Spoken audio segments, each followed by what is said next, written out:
গরম গরম ভাতে এইরকম ডাব চিংড়ি থাকলে আর তো কোনো কথাই হবে না। বিশ্বাস করো বন্ধুরা, খুব ভালো টেস্ট লাগে গরম গরম ভাতে। ডাব চিংড়ি বানানোর জন্য প্রথমে ডাবটা কেটে নিচ্ছি। ডাবটা কেটে ওর জলটা বার করে নেবো। জলটা আবার খেয়ে ফেলো না, ওইটা কিন্তু রান্নার কাজে লাগবে। এরপরে ডাব থেকে শাঁসটা বার করে নেবো। শাঁসটাও বেটে রাখবো, ডাব চিংড়ি বানানোর জন্য শাঁসটা আমাদের লাগবে। হ্যালো বন্ধুরা, welcome back to my channel Puja blog. আমি প্রত্যেক দিন রান্নাঘরে রান্না করি তোমাদের জন্য, কিছু না কিছু রেসিপি দিই। কিন্তু আজ আমি রান্না করব হচ্ছে আমার ছাদে, কারণ আজকের আমি যে রেসিপিটা বানাচ্ছি ওটা গ্যাসের থেকে উনুনে বেটার হবে। আমি আজ বানাচ্ছি হচ্ছে ডাব চিংড়ি। কিছু সহজ উপকরণে আমি আপনাদেরকে ডাব চিংড়ি করে দেখাচ্ছি। যদি আপনাদের ভিডিওটা ভালো লেগে থাকে প্লিজ একটা লাইক করবেন। ডাব চিংড়ির জন্য আমি প্রথমে চিংড়ি নিয়ে নিয়েছি, কেটে ধুয়ে রাখা আছে পরিষ্কার করে। নিয়েছি সর্ষে, পোস্ত, কাঁচা লঙ্কা বাটা। এখানে নিয়েছি হচ্ছে জল ঝরানো টক দই, ডাবের জল।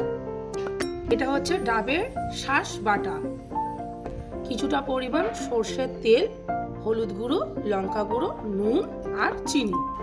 এখানে আমি ডাবটা ভালো করে কেটে নিয়েছি, এর থেকে শাঁসটা বার করে বেটে রেখেছি, আর জলটাও রেখে দিয়েছি, ওটা আমাদের রান্নার কাজে লাগবে।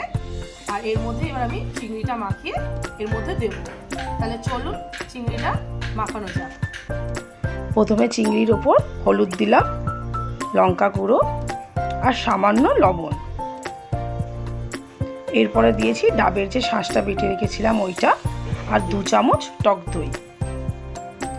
এরপরে সর্ষে, পোস্ত, কাঁচা লঙ্কা একসাথে বেটে রেখেছিলাম সেটা দিয়েছি। কিছুটা পরিমাণ আমি ডাবের জল ইউজ করেছি। এখানে দিয়েছি হচ্ছে সর্ষের তেল, দিয়ে ভালো করে মাখিয়ে নিয়েছি।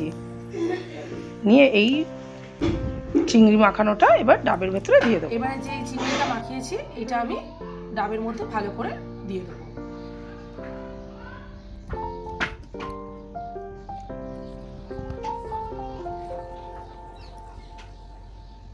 এবার বন্ধুরা আমি এর ওপর থেকে অল্প একটু তেল ছড়িয়ে দেবো, জাস্ট অল্প একটু তেল ছড়িয়ে দিয়ে এবার আমি এর ঢাকনাটা আটকে দেবো। আটা আমি আগে থেকে মাখিয়ে রেখেছিলাম, এই আটাটা দিয়ে আমি এর মুখটা ভালো করে সিল করে দেবো।